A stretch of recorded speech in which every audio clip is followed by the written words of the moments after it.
Gold 10% crash झालेला आहे. Indian market हालत नाहीये. रेड कॅन्डल बनताना दिसत आहेत. ग्लोबल मार्केटमध्ये प्रेशर पाहायला मिळतं. चांदीमध्ये जबरदस्त आपल्याला फॉल पाहायला मिळाला आणि त्याच्यानंतर क्रिप्टोमध्ये सुद्धा ऑलमोस्ट क्रिप्टो त्याच्या हाय पासून तुम्हाला 25, 30, 40, 50% क्रॅश झालेल्या काही करन्सीज दिसतील. लांब कशाला, आपण डायरेक्ट बोलूयात बिटकॉइन बद्दल. बिटकॉइनमध्ये सुद्धा ऑलमोस्ट 25%चा फॉल आपल्याला पाहायला मिळालाय. $1,00,000 आत आता आपल्याला क्रिप्टोमध्ये बिटकॉइन येताना पाहायला मिळतोय. ओव्हरऑल सगळ्याच क्रिप्टोमध्ये प्रेशर दिसत आहे आणि यामागचं कारण काय, हा व्हिडिओ एकदम डीप होणार आहे. खूप काही अनालिसिस तुम्हाला करायला मिळेल यातून. आणि महत्वाची गोष्ट, तुम्ही स्वतः सांगू शकता की कुठल्या करन्सीवर, कुठल्या ऍसेट क्लासवर कधी परिणाम होणार. कोणाच्या व्हिडिओची वाट बघण्याची बिलकुल गरज तुम्हाला पडणार नाही, हे मी चॅलेंज देऊन सांगतोय. जर मी तुम्हाला विचारलं सूर्य आता कोणत्या दिशेला आहे, सांगू शकता ना? कसं सांगणार? तर तो मावळतोय की उगवतोय हे तुम्हाला बरोबर कळतं आणि त्यानंतरच तुम्ही समजू शकता पूर्व, पश्चिम, दक्षिण, उत्तर दिशा कोणती आहे. असंच बंद खोलीमध्ये बसून आपण इमॅजिन करू शकतो का? तर बिलकुल नाही. म्हणजेच काय, काही इंडिकेटर्स आपल्याला लागतात. ते इंडिकेटर्स बघितल्यानंतर आपल्याला कळतं की नेमकं हालचाल काय होणार आहे. बरं, आता तुम्ही म्हणाल सर मार्केट वर जाणार किंवा खाली जाणार सांगून टाका, विषय संपला. हे जर माझ्या हातामध्ये असतं तर आज मी ट्रिलियनियर असतो किंवा सगळ्या जगावर राज्य माझंच असतं, बाकी कोणी नाव घ्यायचं गरजच नाहीये. बट मार्केट चालवणारी लोक वेगळी आहेत. मार्केट वेगळ्या पैशामुळे चालतं आणि त्या पैशाचा फ्लो कुठून कुठे कसा जात असतो आणि तो तिथून तिथे गेला तर काय होणार याचं कंप्लीट नॉलेज मी तुम्हाला या व्हिडिओमध्ये देणार आहे. वेगवेगळे ओपिनियन्स येत राहणार. संकेत आवटे वेगळं काहीतरी बोलणार, रॉबर्ट कियोसाकी येऊन ते बोलले की तुम्ही बघा आता सगळी अर्थव्यवस्थेची वाट लागणार आहे, डॉलर तर संपणारच आहे, बऱ्याच देशांच्या करन्सीज पेपर पेपर कचरा फेकून द्या फेकून द्या. सुरू झालंय. काय बाय करा, गोल्ड बाय करा, सिल्वर बाय करा, हे ते सांगतायत, मी नाही. त्यानंतर रेड ॲलिओ येऊन म्हणतायत की आता मार्केटमध्ये बबल क्रिएट झालेला आहे, हेवी बबल आलेला आहे, अमेरिकेची अर्थव्यवस्था धडाल धडूल धुडम संपणार. मोठा हेज फंड मॅनेजर आहे. हे लोक नेमकं काय बोलतायत? मार्केट तर ऑल टाइम हायवर आहे यांचं काहीतरी तिसरंच चालू आहे. दर महिन्याला वेगवेगळे एक्सपर्ट येतात आणि सांगतात मार्केट अब क्रॅश होगा, हे इथून इथं येणार, तिथून तिथं येणार, 50% पडणार, 80% पडणार, 100% पडणार. आम्ही सुद्धा तेच करतोय बरं का. म्हणजे माझ्या व्हिडिओजना थंबनेल असतात तसे, पण जेव्हा तुम्ही व्हिडिओज बघता त्यामध्ये खूप जास्त मी व्हॅल्यू देण्याचा प्रयत्न करतोय आणि त्याला ॲप्रिशिएट करण्यासाठी तुम्ही व्हिडिओला लाईक करायला पाहिजे, चॅनलला सबस्क्राईब करायला पाहिजे आणि बेल आयकॉनला प्रेस करायला पाहिजे, कारण अशा व्हिडिओज तुमच्यापर्यंत आम्ही नेहमी पोहोचवू शकतो. तुम्हाला माहिती आहे का, तुमच्यापैकी 50% लोक किंवा 60% लोक व्हिडिओ बघतात पण त्यांनी अजून सबस्क्राईब केलेलं नाही. फ्री आहे, एकही रुपया चार्ज नाही. आणि याच्यापेक्षा ॲडव्हान्स गोष्टी पाहिजे असतील तर जॉईन बटन दिसतंय ना, क्लिक करा. ॲडव्हान्स अनालिसिस, ॲडव्हान्स स्टॉक्स आम्ही तिकडे सांगत असतो. काही कम्युनिटी पोस्ट सुद्धा तिकडे तुम्हाला बघायला मिळतील, योग्य वेळी आणि योग्य त्या प्रकारच्या क्वालिटी. रोज उठून काहीतरी मिळणार नाही, महिन्यातून काही पोस्ट मिळतील, त्या खूप महत्वाच्या असतात. आता coming back to the point, एक एक माणूस काय म्हणतोय बघूयात, त्याचे डॉट जोडूयात आणि या सगळ्यांना जोडून एक महत्वाचा पार्ट तुम्हाला बघायला मिळणार आहे. तो म्हणजे रेड ॲलिओ. हे जगातले one of the biggest fund manager म्हणू शकता किंवा तुम्ही हेज फंड मॅनेजर म्हणू शकता. यांना जे नॉलेज आहे काबिले तारीफ आहे. यांचं म्हणणं काय आहे की आता सध्या अमेरिकन इकॉनॉमी हार्ट अटॅकच्या मार्गावर आहे. हार्ट अटॅक येऊ शकतो, धडाम धुडूम जाऊ शकते खाली, हे त्यांचं म्हणणं झालं. बरं, त्यांचं हे म्हणणं का बनलं? खूप सारा रिसर्च, खूप सारे पेपर्स आणि खूप साऱ्या गोष्टी समोर मी ओपन करून ठेवलेत. वन बाय वन मी तुमच्या समोर मांडणार आहे. कुठल्याही प्रकारचं एडिटिंग, कुठल्याही प्रकारचा डिस्टर्बन्स तुम्हाला या व्हिडिओमध्ये दिसणार नाही. फक्त ऐकत राहा. नंबर्स मी तुम्हाला सांगतोय. बघा, भारतामध्ये काय झालं किंवा अमेरिकेमध्ये काय झालं, आपण अमेरिकेपासून सुरुवात करू. एक बेल कर्व बनत असतो. आपण काय म्हणतो, आपल्या पूर्वजांनी पण आपल्याला नेहमी सांगून ठेवले की प्रत्येकाच्या आयुष्यामध्ये उतार चढाव येत असतात. काही चांगले दिवस, काही वाईट दिवस येत असतात. राईट, चांगले दिवस म्हणजे वर जाणे, वाईट दिवस म्हणजे खाली येणे. तसंच ज्या वेळेला न्यू वर्ल्डचं ऑर्डर आपली सुरू झाली, न्यू वर्ल्ड ऑर्डर तुम्ही म्हणू शकता, त्याच्यामध्ये आपली ग्रोथ सुरू झाली प्रत्येक देशाची. इन्फ्रा फास्ट डेव्हलप होत गेलं. मी अमेरिकेबद्दल बोलतो, इन्फ्रास्ट्रक्चर जबरदस्त तिकडे ग्रो होत गेलं. भारत कितीतरी वर्ष मागं आहे त्यांच्यापेक्षा. बट त्यानंतर जेवढी ग्रोथ फास्ट होत गेली, त्या ग्रोथसाठी लागतो पैसा आणि त्यासाठी लागतं कर्ज. मी नेहमी तुम्हाला सांगतो, गुड डेट आणि बॅड डेट या दोन गोष्टी खूप इम्पॉर्टंट आहेत. गुड डेट म्हणजे काय, आज संकेत आवटेंनी रिचमी हा प्लॅटफॉर्म डेव्हलप केला किंवा इथे खूप साऱ्या गोष्टी आम्ही डेव्हलप केल्या, त्यामधून खूप चांगला बिझनेस आम्ही ग्रो करत गेलो. बरं, आता एक इमॅजिन करा, मला बिझनेस एक ग्रो करायचा आहे. त्यासाठी मी काय केलं, ऍडव्हर्टाइजमेंट सुरू केली. उदाहरणार्थ मी तुम्हाला देतो, आमचा एक प्लॅटफॉर्म आहे स्टॉक्स रिच नावाचा. इकडे लोक येतात, इन्व्हेस्ट करतात, त्यांना ऍडवायझरी सर्व्हिसेस आम्ही प्रोव्हाइड करतो. ऍडवायझरी सर्व्हिसेस फक्त हे स्टॉक बाय करा असं नसतं. डिस्कस केलं जातं तुमच्या रिस्क ॲपेटाईटनुसार, रिस्क प्रोफाइलिंगनुसार, तुमच्या एक्सपेक्टेशननुसार तुमच्यासाठी एक पर्सनलाइज स्पेशल पोर्टफोलिओ डिझाईन केला जातो. तुम्हाला तो फोलिओ दिला जातो. त्या फोलिओजमध्ये तुम्ही गुंतवणूक करता आणि त्यानंतर तुमची चांगली स्टॉकची ग्रोथ होत असते. मार्केटनुसार तो परफॉर्म करत असतो. मॅक्सिमम आउट परफॉर्म करण्याचा आम्ही तिकडे प्रयत्न करत असतो आणि खूप सारी चांगली टेक्नॉलॉजी, बॅक एंड रिसर्च आणि वेळोवेळी त्यातलं काही सेल करणं, त्याच्या बदल्यात नवीन काही बाय करणं, तुम्हाला प्रॉफिट बुकिंग वेळोवेळी करून देत राहणं, हे सगळं त्यामध्ये सुरू असतं. अधिक माहिती हवी असेल तर या नंबरला कॉल करू शकता. हा झाला बिझनेस. हा बिझनेस मोठा करण्यासाठी मला काय करावं लागेल, तर लोन घ्यावं लागेल. हे झालं गुड लोन. का तर मी माझा बिझनेस ग्रो करण्यासाठी त्याला हेल्प करतोय किंवा त्याची हेल्प माझ्या बिझनेससाठी होते. आता माझा बिझनेस वाढायला लागला. 100 ठिकाणी मी ऑफिसेस ओपन केले. 100 लोकेशनचे लोक माझ्याकडे येत आहेत. वेगवेगळ्या सिटीमध्ये मी पोहोचलोय आणि स्टॉक्स रिच कंपनी आम्ही खूप चांगल्या प्रकारे मोठ्या प्रमाणात ग्रो केली आहे. तुमच्या इन्व्हेस्टमेंट्स त्यामध्ये आहेत. हजारो लाखो कोटीचा AUM आम्ही बिल्ड केला. आता त्यानंतर मी विचार केला, अबे 100 पर्यंत कुठे थांबतोयस, 1000 स्टोअर ओपन करते आहे. पण 1000 मोठ्या सिटीज इंडियामध्ये आहेत का, याचा विचार नाही केला. त्याच्याबद्दल जास्त डिस्कशन नाही केलं. का तर डोक्यात चढलेलं असतं सक्सेस, आणि ते डोक्यामध्ये चढलं ना की गोष्टी अवघड होत जातात. मग प्रत्येक लोकेशनला, प्रत्येक खेड्यापाड्यात पण मला पोहोचायचंय. पण प्रत्येक खेड्यापाड्यात पोहोचल्यानंतर त्यातून जी व्हॅल्यू मला मिळणार आहे, रिटर्न ऑन इन्व्हेस्टमेंट जी मला मिळणार आहे, ती त्या लेवलची नसणार आहे. आणि जर रिटर्न ऑन इन्व्हेस्टमेंट मला चांगली मिळत नसेल तर बिझनेस प्रेशरमध्ये येऊ शकतो. सो पहिले 100 स्टोअर करण्यासाठी जे मी लोन घेतलं, that is called good loan.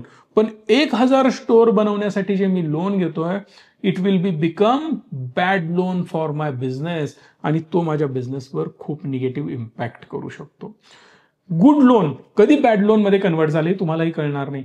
कारण इमॅजिन करा, जे अमेरिकेमध्ये इन्फ्रास्ट्रक्चर डेव्हलप झालं, लोन घेतलं, खूप चांगल्या प्रकारे तुम्ही इकॉनॉमी बनवली, प्रत्येक देश तुमची करन्सी बाय करतोय आणि डॉलर प्रत्येक देश बाय करून स्टोअर पण करू लागतो. भारताकडे तुम्ही ऐकलं असेल की भारतामध्ये फॉरेक्स रिझर्व वाढला, डॉलर खूप जास्त भारताने बाय केला. का माहितीये? कारण डॉलरची व्हॅल्यू वाढते. ज्या गोष्टीची व्हॅल्यू वाढते त्याची डिमांड वाढते, त्याची डिमांड वाढते, परत व्हॅल्यू वाढते आणि परत लोक तिकडं बाय करण्यासाठी अट्रॅक्ट होत असतात. जमीन 1 लाख रुपये, चल मी 1.5 देतो, तो 2 देतोय, तो 3 देतोय, तो 4 देतोय, तो 5 देतोय. दरवर्षी रेट वाढत चाललेत जमिनींचे. म्हणजे काय? Growing asset class. डिमांड वाढत चालले पण सप्लाय तेवढाच आहे, लिमिटेड आहे. सेम सोन्यामध्ये पण तेच होतं, चांदीमध्ये पण तेच होतं, कॉपरमध्ये पण तेच होतं. याला म्हणतात वेगवेगळे ॲसेट क्लास जे तुम्हाला खूप चांगले रिटर्न जनरेट करून देतात, ज्याची डिमांड खूप चांगली असते. पण एक वेळ येते, 2008 कोविड, सगळं ठप्प झालं. धंदा कुठून आणणार? मागे तर तुम्ही हत्ती बनवून ठेवलाय लोनचा, पण तो हत्ती कुठल्या बेसिसवर बनवला होता? आज मी 100 कोटीचा धंदा करतोय म्हणून मी तेवढं लोन घेतोय ना, पण तोच धंदा कोविडमध्ये माझा शून्य झाला. त्याच लोनचे रिपेमेंट कसे करणार? ते इन्फ्रास्ट्रक्चर बनवलेला हत्ती कसा पोचणार? पाणीच नाहीये, हत्तीला प्यायला काय देणार? अंघोळ कशी घालणार? खायला प्यायला त्याचं चालेल कसं? इम्पॉसिबल आहे. तिथं इकॉनॉमी अडचणीमध्ये येते. आणि कोविडमध्ये जेव्हा अमेरिका अडचणीत आला तेव्हा त्यांनी एक डिसिजन घेतला की काय करायचं, आपल्या करन्सीची तर डिमांड आहे, आपण एक काम करूया, पैसे छापायला चालू करूया. पैसे छापायला चालू केले आणि या इन बिटवीन, या दरम्यान काय होतं हे लक्षात घ्या.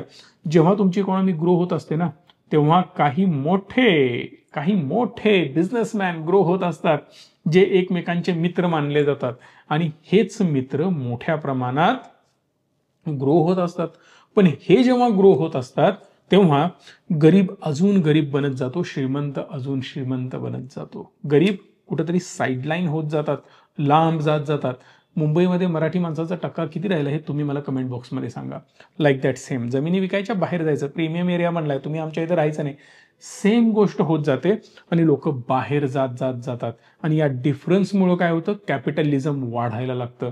आणि परिणामी या सगळ्यांनी मिळून डिसिजन घेतला की आपण आता काय करायचे? पैसे छापायचे. जेव्हा जेव्हा लव्ह मॅरेज होत असतं ना, नवीन नवीन रिलेशन असतं, सगळं काही गुडी गुडी, सगळं छान आणि प्यार अंधा होता आहे, सगळं काही भारी चालू असतं. तिथून जेव्हा हळूहळू दिवस पुढे जातात, लग्न होतं, तेव्हा ऑटोमॅटिकली सगळ्या गोष्टी निगेटिव्ह व्हायला सुरू होतात आणि बऱ्याच निगेटिव्ह गोष्टी दिसायला चालू होतात. सेम गोष्ट आहे, प्रिंटिंग झालं, सगळं काही छान वाटायला लागलं, सगळं काही भारी चालू आहे, मस्त चालू आहे. आणि व्हिडिओ वेळ असेल तरच बघा बरं का, मेहनत घेतोय, समजावून सांगतोय, खूप इम्पॉर्टंट व्हिडिओ आहे, शांतपणे बघायचं, निवांत बघायचं, खूप महत्त्वाची माहिती यामध्ये आहे. तुम्ही मला कमेंट बॉक्समध्ये सांगाल प्रत्येक आठवड्याला, साहेब मार्केटचं हे होणार आहे, मला असं असं वाटतंय. सो जसं जसं चांगले दिवस प्रत्येकाला भारी वाटायला लागला, अरे पैसे छापले, इकॉनॉमीमध्ये पैसा आला, लोकांकडे पैसा आला, लोक खर्च करू लागले, लोक खर्च करायला लागले, डिमांड वाढली, कंपन्या प्रोडक्शन करायला लागल्या, कंपन्यांचे आकडे चांगले यायला लागले, कंपन्या ग्रो होऊ लागल्या, मार्केट पण ग्रो होऊ लागलं, लगेच कोविड नंतर मार्केट रिकवर व्हायला सुरू झालं, खूप चांगल्या गोष्टी झालं ना. पण करन्सी काय, करन्सीमध्ये आलेलं प्रेशर हळूहळू दिसायला चालू झालं. आता सध्या दिसत नाही आहे, पण ते नंतर दिसायला चालू झालं. आणि म्हणूनच डॉलर जो रॉकेट झाला होता, तो रॉकेट कुठंतरी डिझेल संपलं, पेट्रोल संपलं, फ्युएल संपलं, हळूहळू रॉकेट खाली येऊ लागलं. परिणामी आता सध्या डॉलरची वाट लागताना आपल्याला दिसते. आता ही झाली डॉलरची अवस्था. पण ज्या करन्सीची वाट लागली आहे, ज्या माणसाची वाट लागली आहे, त्या माणसाची साथ सगळे सोडून देतात. जसं आपण मगाशी बघितलं होतं की डॉलर प्रत्येक देश बाय करतो, मॅक्सिमम देशाकडे रिझर्व्ह डॉलर असतो. पण जेव्हा डॉलरमध्ये प्रेशर येताना दिसलं, तेव्हा लोक डॉलरमधून बाहेर पडायला लागले, डिमांड कमी झाली, सप्लाय तेवढाच होता, परिणामी अजून क्रॅश व्हायला लागला. जेव्हा एखादी गोष्ट सगळी आपल्या अपोजिट जात असते, बेल कर्व मी मगाशीच सांगितला होता, तो असा वर गेला, आता परत खाली येताना दिसतोय. परत खाली येताना त्या वेळेला जे आपण म्हणतो ना, मरता क्या ना करता, जेव्हा वाईट वेळ येते तेव्हा बुद्धी सुद्धा वाईट होते, विचार सुद्धा वाईट होतात. तेच झालं या तानाशहाचं. कुठल्या तानाशहाचं? तुमच्या डोक्यात बोल आहे तो तानाशहा नव्हे, मी अमेरिकेच्या तानाशहाबद्दल बोलतोय. सो मी बोलतोय डोनाल्ड ट्रम्प बद्दल. असे काही नियम आणले, अशा काही गोष्टी करायला त्यानं सुरुवात केली, वाट लावून ठेवली सगळी अक्षरशः. हा, पण त्याला वाटतं त्याच्या देशासाठी तो चांगलं करतोय. आणि बघा, प्रत्येक डिसिजन हा वाईटच म्हणता येणार नाही. काही लोकांना तो आवडतो, काही लोकांना वाईट वाटतो. आता डायरेक्ट आपल्याकडे दोन वर्ग बनलेत. आधीमध्ये काय भानगड नाही, एक तर खराब किंवा चांगलं, खतरनाक. एक तर भक्तच होणार, नाहीतर म्हणणार सगळेच नालायक. सो या कॅटेगरीची लोक भरपूर वाढत चाललेत आणि ते नसायला पाहिजे. ऍक्च्युली कुठेतरी एक न्यूट्रल आपला स्टान्स असायला पाहिजे, एक विचारसरणी आपली तशी असायला पाहिजे, पण ते आता दिसत नाही. मग इथे झालं काय, तर डोनाल्ड ट्रम्पनी क्लिअर नियम लावायला चालू केले की जर तुम्ही आमच्याकडून परचेस नाही केलं तर हम आपको छोडेंगे नाही, असं तसं या सगळ्या गोष्टी बोलायला सुरुवात केली. मग जर डोनाल्ड ट्रम्पनी या गोष्टी बोलायला सुरुवात केली असेल तर त्याचा इम्पॅक्ट कसा होणार आहे इकॉनॉमीवर? तर भारताला सांगण्यात आलं की मी तुझ्यावर एवढा टॅरिफ लावतो. आता टॅरिफ त्यांनी का लावला, तर ज्या काही वस्तू भारत त्यांच्या देशामध्ये पाठवतो, 100 रुपयाची वस्तू पाठवतोस का, आणि 100 रुपये टॅक्स सरकार त्यावर लावेल. म्हणजे काय, 100 रुपयांची वस्तू 200 रुपये होईल. त्यातले 100 रुपये कोणाला मिळणार? सरकारला मिळणार. 100 रुपयांची वस्तू 200ची झाली, कस्टमरला 200 रुपये पडतील. पण ते कोणाच्या कस्टमरला पडणार आहेत? त्याच्याच कस्टमरला पडणार आहेत, म्हणजे त्याच्याच देशातल्या लोकांना ते महाग पडणार आहे. परिणामी त्यांच्या देशामध्ये इन्फ्लेशन वाढण्याचे चान्सेस दाट आहेत. सो पहिली गोष्ट काय कळाली, मी ही लिहून ठेवतो. इन्फ्लेशन काय होणार? US मध्ये वाढणार. जर US मध्ये इन्फ्लेशन वाढलं तर त्याचा निगेटिव्ह इम्पॅक्ट होणार. पुढे जाऊन सांगतोय, ते आपण नंतर बघू. पण भारताने काय सांगितलं, चल मी तुझ्याकडनं काही घेणार नाही बरं का, तू काय म्हणतोय ट्रेड डेफिसिट आहे, तुम्ही फक्त IT सर्व्हिसेस देताय, आमच्याकडून काही परचेसच करत नाही, माझ्याकडनं सोयाबीन परचेस कर, फार्मिंगच्या गोष्टी परचेस कर किंवा ऑइल परचेस कर, तू रशियाकडून का घेतोयस? साहेबांनी सांगितलं आपल्या, हम तुम्हारे सामने झुकेंगे नहीं, हम कहां से परचेस करेंगे? रशिया से परचेस करेंगे. आणि म्हणून रशियामधून जो इम्पोर्ट होता ऑल टाइम हायला जाऊन पोहोचला. आपण धडाधड ऑइल तिकडून इम्पोर्ट करायला चालू केलं. रिलायन्सने सुद्धा जबरदस्त ऑइल तिकडून इम्पोर्ट करायला चालू केलं. पण मागच्या महिन्यामध्ये एक न्यूज आली आणि त्या न्यूजमध्ये असं कळालं की 4 वर्षाच्या पीकवर आपण पोहोचलोय. कशाच्या? ऑइल इम्पोर्ट करण्याच्या. कोणासोबतचा? अमेरिकेसोबत. US मधून जेवढं आपण ऑइल इम्पोर्ट केलं नाही गेल्या 4 वर्षात, त्याच्यापेक्षाही हाय तोडून आता आपण जास्त ऑइल इम्पोर्ट करायला आता सुरुवात झालेली आहे मागच्या महिन्यामध्ये. म्हणजे काय, थोडे दिवस जी हवा होती देशासाठी, मी झुकणार नाही, हे करणार नाही, ते करणार नाही, फुस धडम धडम धाडधाड गेलं सगळं. कुठे गेलं? का गेलं? आता हे पण चांगलं आहे बरं का. का चांगलं म्हणतो, क्रिटिसाइज बिलकुल करत नाही, सांगतो मी पुढे. पण सुरुवातीला जो स्टंट केला तो करण्याची गरज नव्हती.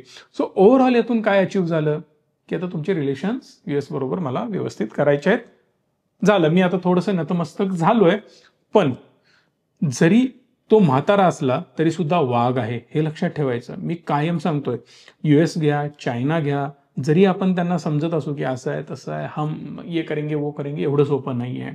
तो जरी म्हातारा असला तरी सुद्धा तो वाघ आहे. त्याच्या चाली, त्याच्या खेळी त्याला खेळता येतात. आणि अशा वाघापासून थोडंसं हे मागं आलेत, याचा फायदा पण आपल्याला होऊ शकतो. इन बिटवीन जो 3-4 महिने 5 महिने माहोल करून ठेवला होता ना, की आम्ही या देशांना भेटतोय, त्या देशांना भेटतोय, वेगवेगळ्या देशांबरोबर इंटरव्ह्यू चालू झाले आणि आपण डील करू, तुम्ही हे बाय करा, मी ते बाय करतो, आपण असं करू तसं करू. रिझल्ट तेवढे अजून स्ट्रॉंग आलेले नाहीयेत. बट यामुळं बाकी देशांशी जे नेटवर्क होतं ते ओपन व्हायला सुरुवात झाली. हे खूप आधीपासून चालू व्हायला पाहिजे होतं. 2014-15 पासूनच हे मोदी साहेबांनी सुरू करायला पाहिजे होतं. बिकॉज बाकी देशांबरोबर आपल्या डील सुरू झाल्या असत्या, त्यांच्याबरोबर कामं चालू झाली असती. आपल्या देशातल्या साला इलेक्शनच संपत नाहीत. हे नेते मंडळी त्या इलेक्शन कधी लढणार आणि कायदा सुव्यवस्था या गोष्टी कधी चालवणार आणि देशासाठी कधी काम करणार. त्यामुळे मेन यांचा 90% वेळ या इलेक्शनमध्येच जातो आणि तिथंच सगळा गोंधळ होतोय. सो इथं झालं असं की मार्केटमध्ये आपल्या थोडीशी शांतता आली आहे. काहीच होत नाहीये ना, तुमचं कोणासोबत डील परफेक्ट होत नाही, कुठला देश भारताबरोबर दिसेना, ग्रोथ त्या लेवलला दिसेना. मग नेमकं भारताचं होणार काय? म्हणजे काय, इन्फ्लेशन मग आपल्याकडे पण वाढणार ना. अमेरिकेत काय चाललंय, त्यांची करन्सी वाट लागते, आपल्याही देशाच्या करन्सीची वाट लागते. मग जे काही आता सध्या इथं होतंय, लास्ट मंथचा डेटा जर तुम्ही बघितला तर हेवी ऑइल तर आपण इम्पोर्ट केलं. म्हणजे याचा अर्थ डोनाल्ड ट्रम्पला कुठेतरी आपण थोडंसं शांत करण्याचा प्रयत्न केला. म्हणजे त्यांच्याशी संबंध आपले थोडेसे ठीकठाक होऊ शकतात. आता या सगळ्या गोष्टींचा आपल्या इकॉनॉमीवर कसा इम्पॅक्ट होणार हे मी तुम्हाला सांगतो. बरेच सारे जे रे डॅलिओ असेल किंवा रॉबर्ट कियोसाकी असेल आणि बरेच सगळेजण आता कॉमेंट्री करतायत. इवन मोठे मोठे रिसर्च फर्म सुद्धा आता कॉमेंट्री करतायत की मार्केट कुठे जाऊ शकतं. ब्लॅकरॉक असेल किंवा इतर सगळेजण आता प्रत्येकाचे टार्गेट्स वगैरे आलेले आहेत. कोणी म्हणतो सेन्सेक्स 80,000ला जाईल, 90,000ला जाईल, 1,00,000ला जाईल, कोण म्हणतो 1,10,000 जाईल, कोणी म्हणतो तो पडणारच आहे, 50,000लाच येणार वगैरे वगैरे. प्रत्येकाची वेगवेगळी मतं आहेत. आता या मतांना आपण कम्पेअर करायला पाहिजे. ते खरं बोलतायत, खोटं बोलतायत. खरं किंवा खोटं म्हणण्यापेक्षा त्यात तथ्य किती आहे आणि आपल्याला कुठल्या वेळेनं जायचं आहे. आता मूळ मुद्द्याला येऊयात. कॉन्टेक्स्ट सगळा समजला तुम्हाला, बॅकग्राऊंड प्रॉपर फिट झाली डोक्यामध्ये. आता पुढे जाऊयात. एक उदाहरण देतो. ओपन एआय सगळ्यात मोठा कोण आहे? ओपन एआयच आहे. ओपन एआय म्हणा किंवा तिथले अजून बाकीचे सगळ्या स्टार्टअप जे मेनली एआय वर काम करतात, एआय वर काम करणाऱ्या कंपन्या जबरदस्त ग्रो होत आहेत, व्हॅल्युएशन खतरनाक वाढत आहे. बघा ना, ते एनव्हिडिया वगैरे सगळे ढगात आहेत. तुफान त्यांचे रेट्स वाढत आहेत. स्टॉक्स बद्दल मी बोलतो, अमेझॉन, फिमेझॉन, मेटा वगैरे, गुगल रॉकेट आहेत. याचा अर्थ काय? त्यांचं मार्केट जबरदस्त तेजीत आहे. आपल्या भारतात काय होतच नाही.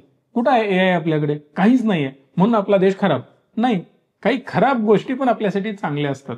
बऱ्याच ऍड तुम्ही बघितले असतील ना, ते एखादा चॉकलेट काय कॅडबरी काहीतरी तो खात बसलेला असतो आणि कुछ ना करना भी अच्छा होता है. ती म्हातारी त्याला आवाज देत असते, तो उठत नाही आणि बरोबर वरून काहीतरी पडतं आणि ती म्हातारी त्यामुळे वाचते.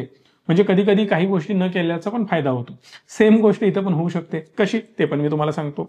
सो पहिला, एआय जबरदस्त सुरू आहे, त्याची ग्रोथ आहे. आता काय सांगितलं जातं? बबल बनलाय, व्हॅल्युएशन गडबड आहे.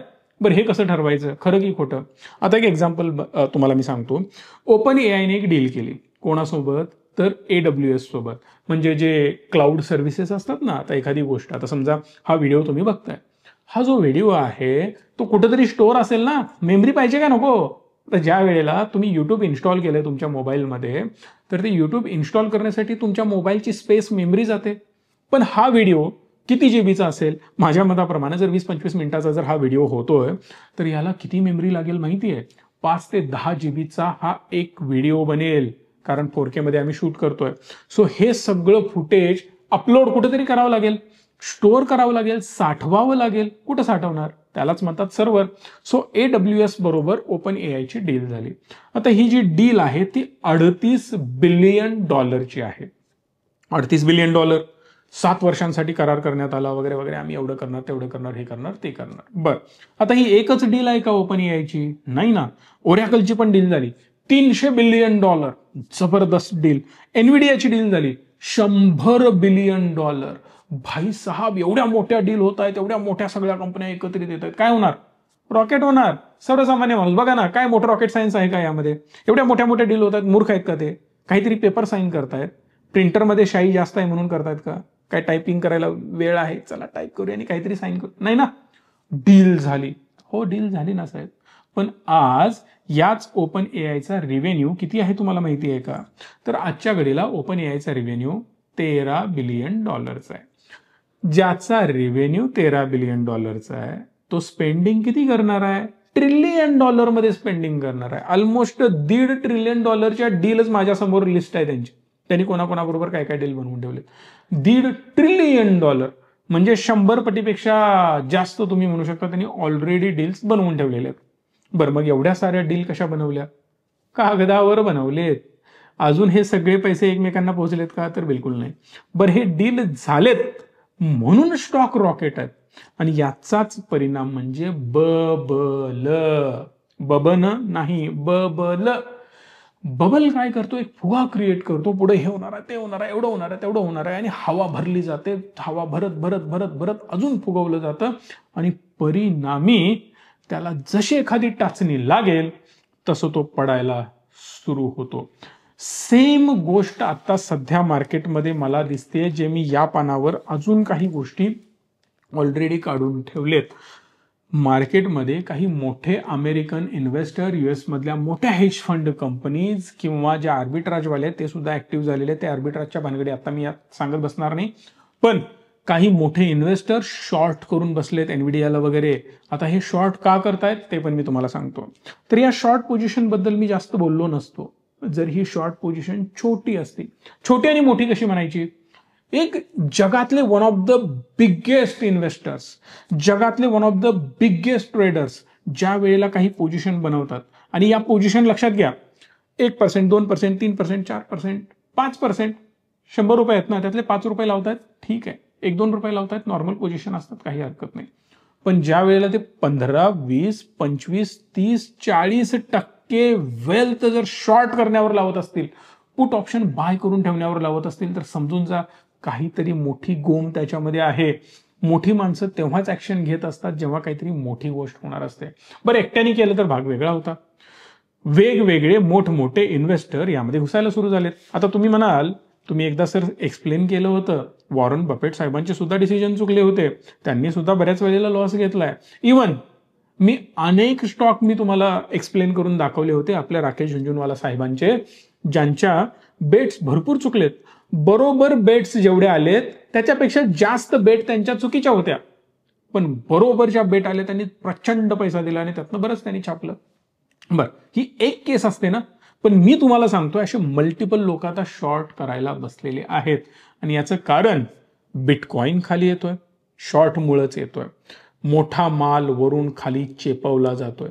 आणि जेव्हा शॉर्ट पोझिशन बिल्ड केल्या जातात त्या कर्जावर बिल्ड केल्या जातात, लिव्हरेजवर बिल्ड केल्या जातात.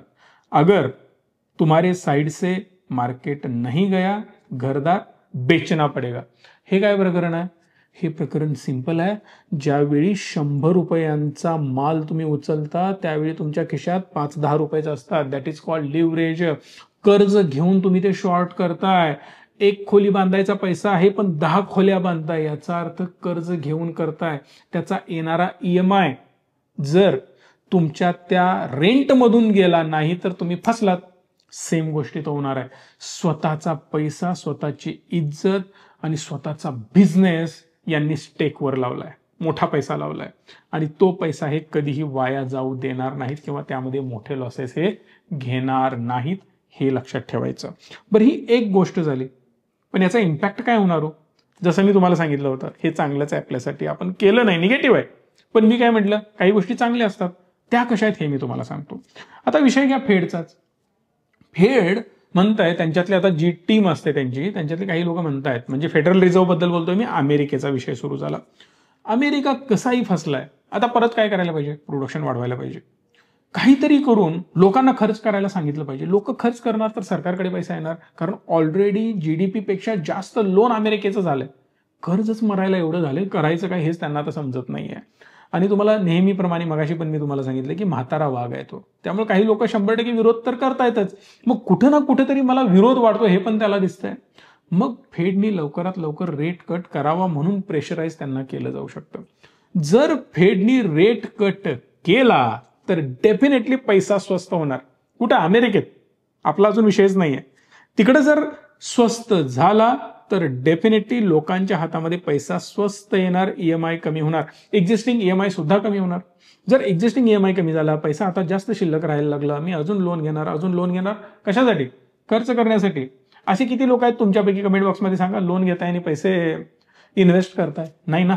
काय करतो आपण? खर्चच करतो, किंवा कुठेतरी कुठल्या तरी प्लॅनमध्ये ऍड करून टाकतो. प्लॅन इन द सेन्स एखादा बिझनेस मला करायचा आहे, ही गोष्ट करायची, ती गोष्ट करायची, त्यासाठी आपण खर्च करून टाकतो. इन शॉर्ट, तो पैसा परत इकॉनॉमीमध्ये येतो. तो पैसा जर इकॉनॉमीमध्ये आला याचा अर्थ डिमांड क्रिएट केली. बिझनेससाठी असू दे, कशासाठी पण असू दे. बिझनेस उभा करताना तुम्हाला स्टील लागेल, वाळू लागेल, सिमेंट लागेल, माती लागेल, जे लागायचं ते लागेल. त्याची सुद्धा डिमांड वाढली ना. काही लोक चैनी करतील, 2 व्हीलर घेतील, 4 व्हीलर घेतील, खायला प्यायला एन्जॉय फिरायला इकडे तिकडे फलाना ढिमकाना सगळं करतील. यामुळे हॉटेलची डिमांड वाढणार, फूडची डिमांड वाढणार, ट्रॅव्हलिंगची डिमांड वाढणार, पेट्रोल डिझेलची डिमांड वाढणार. म्हणजे काय? डिमांडच वाढत जाते. बरं, डिमांड वाढते म्हणजे सप्लाय करायला पाहिजे. कंपनी काय करणार? प्रोडक्शन वाढवणार. प्रोडक्शन वाढवणार म्हणजे काय? नोकऱ्या वाढवणार, कॅपॅसिटी वाढवणार. हे सगळं करण्यासाठी काय करायला लागणार? खर्च करावा लागेल. पैसा. आता पैसा कुठून येणार? परत त्यांना दिसतंय ना हो. म्हणजे तुम्ही काय करून ठेवलंय? आता सध्या इंटरेस्ट रेट डाऊन करून ठेवलेत. म्हणजे काय? इझी पैसा अवेलेबल आहे. मग कंपन्या लोन घेणार आणि परत कंपन्या लोन घेणार म्हणजे कंपन्यांकडे पण पैसा येणार. इन शॉर्ट काय तर सप्लाय डिमांड आर्टिफिशियली वाढवणं किंवा कमी करणं हे सरकारच्या हातामध्ये आहे. आणि जर ते फेडनी केलं तर जबरदस्त ग्रोथ होऊ शकते. बरं, मग आपण अमेरिकन आहोत का? आम्हाला कशाला सांगताय? साहेब, जेव्हा जेव्हा या गोष्टी अमेरिकेमध्ये होतात तेव्हा त्याची कॉपी पेस्ट इंडियामध्ये होते. आजपर्यंतचा इतिहास आहे. जोपर्यंत अमेरिका पुढे जात नाही तोपर्यंत आमचं पिल्लू पाय पुढे ठेवत नाही. बाप पुढे जातो, बाळ मागणं येतं. सिंपल लॉजिक आहे. तुम्ही कितीही म्हणा, पण आपण त्यांना कॉपी करतो. हे सत्य आहे. यामध्ये काही लपवण्यासारखं नाही. काही लोकांना वाईट वाटेल, पण हे 100% सत्य आहे. बरं, मग यामुळे आपण कुठले कुठले पॅरामीटर्स बघणार? पहिली गोष्ट, रेट कट कमी होणार आणि कधी होणार याचा अंदाज घ्यायला पाहिजे. होणार असेल तर कसं दिसेल चित्र? नोकऱ्या वाढताना दिसतील. जॉबलेस डेटा कमी होताना दिसेल. म्हणजे काय? बेरोजगार लोकांची संख्या ड्रॉप होईल. बरं, यामुळं प्रोडक्शन वाढेल. आता हे सगळं कुठं मिळणार? मला कोण सांगायला येईल? मी बसलोय नाही तर. यासाठी मी काय ट्रॅक करणार? पहिला, index of industrial production, IIP. Industrial production जर वाढतंय, कुठला मालक माल बनवून थप्प्या लावून ठेवेल घरात? मरेल तो. पैसा व्याजावर आहे. प्रोडक्शन करून ठेवलंय, सॅलरी पे करून ठेवलेत आणि माल पडून राहिला, विकलाच गेला नाही, मरेल, बिझनेस संपेल. म्हणजे काय? भारतामध्ये ओव्हरऑल जे प्रोडक्शन चालू आहे, जर ते प्रोडक्शनच जास्त होत असेल याचा अर्थ काय? पुढं माझा सेल्स वाढणार आहे आणि तो सेल्स वाढणार आहे. तो कस्टमर माझ्याकडे येतोय, तो डिमांड मला दाखवतोय. माझा डिस्ट्रीब्युटर मला सांगतोय, साहेब छापा, कस्टमर आता हळूहळू यायला लागलंय, डिमांड वाढायला लागली आहे. याचा अर्थ काय? प्रोडक्शन वाढताना दिसेल. आता हे इंडेक्स आहेत आणि हे गव्हर्नमेंटाकडे देतो. Government of India, ministry of statistics and programme implementation यांच्याकडून हा डेटा येत असतो. MOSPI.gov.in वर तुम्हाला हा सगळा डेटा पाहायला मिळतोय. आता मॅन्युफॅक्चरिंगचा डेटा मी तुम्हाला सांगतो. 1 महिन्यापूर्वीच असतो बरं का. म्हणजे आता ऍक्च्युली 28 तारखेच्या आसपास येतो. मागच्या महिन्याचा डेटा या महिन्यात येणार, राईट? म्हणजे नोव्हेंबर आता सुरू आहे, ऑक्टोबरचा डेटा येणार. पण आपण 28 ऑक्टोबरला आलेला डेटा किंवा ऑक्टोबर एंडिंगचा डेटा बघणार, जो की सप्टेंबरचा होता. 154 आपल्याला पाहायला मिळतो. मग तुम्ही म्हणाल काय राव 154 आहे नेमकं? जो सप्टेंबर 24चा डेटा होता तो 147 होता. बरं, मागच्या महिन्याचा डेटा किती होता? 151 होता. म्हणजेच काय? मॅन्युफॅक्चरिंगमध्ये मंथली ग्रोथ झालेली आपल्याला पाहायला मिळते. मायनिंगमध्ये थोडंसं डिक्रीज आहे, पण मॅन्युफॅक्चरिंग वाढलेलं आहे. जनरली जर तुम्ही बघाल, जनरल मंथली इंडायसेस काय सांगतो आपल्याला, तर तो सप्टेंबरमध्ये 152.8 आहे, जो मागच्या वर्षी 146.9 होता आणि मागच्या महिन्यामध्ये 151.8 होता. म्हणजे यामध्ये सुद्धा मला चांगली ग्रोथ पाहायला मिळते. बरं, मग आता अनएम्प्लॉयमेंटचा डेटा पण बघणं गरजेचं आहे. तो मी तुम्हाला दाखवतो. 1 वर्ष मागे जा, 6.6% अनएम्प्लॉयमेंट डेटा होता. तो कमी होत होत होत होत आता 5.1 वर आला होता ऑगस्ट महिन्यामध्ये. सप्टेंबर महिना काय सांगतो? 5.2. जरासा वाढलाय, पण मेजर डिफरन्स नाही आहे. म्हणजे अनएम्प्लॉयमेंट डेटा सुद्धा आपल्या कंट्रोलमध्ये आहे. महागाईचे आकडे जे आपण डिस्कस करत होतो ना, अमेरिकेमध्ये वाढणार, महागाईचे आकडे सुद्धा आपले जबरदस्त कंट्रोलमध्ये आहेत. कारण शेतकरी मरायला लागलाय, त्याला आपण पैसेच देत नाही, त्यामुळे महागाई वाढू शकत नाही. महागाई आपली प्रचंड कंट्रोलमध्ये आहे. बरं, यामुळे फायदा कोणाचा होणार तुम्हाला माहिती आहे? देशाचा फायदा होणार. शेतकरी जगो मरो कोणाला फरक पडायला लागलाय, बरोबर आहे ना? हीच घाण विचारसरणी आहे. 60% आपल्याकडे शेतकरी आहे, त्याच्यावर कामच होत नाहीये. जाऊ दे, तो विषय आपला नाहीये. पण ओव्हरऑल सगळे पॅरामीटर्स आपले कंट्रोलमध्ये आहेत. जर एवढे सगळे पॅरामीटर्स आपले कंट्रोलमध्ये असतील तर यामुळे काय होणार? आपल्या इकॉनॉमीला थोडासा बूस्ट मिळण्यासाठी मदत होणार. वाईट गोष्टी चांगल्या आहेत. कसं सांगितलं मी तुम्हाला? थोडंसं डोनाल्ड ट्रम्प पाशी आपण नरम राहिलो, काय फरक पडणार आहे? संबंध चांगले होणार. तो डूक धरून राहणार नाही आपल्यावर. बाकी चायना बरोबर पण आपण थोडीशी सुधारणा करण्याचा प्रयत्न केला. इतर देशांच्या पण आपण कंट्रोलमध्ये आहोत, कॉन्टॅक्टमध्ये आहोत, चर्चा सुरू आहेत. त्याचाही पॉझिटिव्ह इम्पॅक्ट होणार. बरं, आता बघा ना, आर्टिफिशियल इंटेलिजन्समध्ये आपण कुठं काय काम करायला लागलोय, किंवा जे नवीन AI आलंय त्यात कुठं आपण काम करायला लागलोय, ते पण निगेटिव्हच आहे. पण तुम्ही मगाशी म्हटलं होता ते चांगलं आहे. लक्षात घ्या, त्यांनी काम केलं, ते वाढले, तो बबल झाला, तो फुटला, गोंधळ कुठं होणार? तिथं होणार ना. बरं, पैसा कुठनं निघणार? जिथं AI रिलेटेड किंवा नवीन न्यू जनरेशन रिलेटेड जे काही त्यांचे आता कांड सुरू आहेत तिथं गडबड होणार आणि त्यांचे एनव्हीडिया हे सगळे पडायला मे बी चालू होणार. जे रिपोर्ट म्हणतात, मी बिलकुल म्हणत नाही. आणि हा व्हिडिओ पूर्णपणे एज्युकेशन पर्पजसाठी आहे. कुठल्याही प्रकारे बाईंग सेलिंगचे रिकमेंडेशन मी तुम्हाला देत नाही आहे. ओके, सो या केसमध्ये आपल्याकडे कुठली कंपनी आहे का? नाही. मग आपण का खाली जाऊ? जर समजा एखाद्या कंपनीचं ABC नावाची कंपनी आहे आणि ती कंपनी चॉकलेट्स बनवते. ते चॉकलेट्स विषारी आहेत, खाल्लं ना माणूस मरतोच. अहो, आपल्या देशात विकतच नाही ते, मग कशाला आपल्यातलं कोण मरणार आहे? राईट. सो AI भारतात बनतच नाही, स्टॉक पडायचा प्रश्नच नाही. मेजर कंपन्या आपल्या त्या रिलेटेड नाही आहेत, त्यामुळे आपली इकॉनॉमी ढासळायचा संबंध नाही. बरं, एवढे दिवस आपण एकाच रेंजमध्ये होतो. मरता अजून काय मरणार? पॉसिबल पण नाहीये.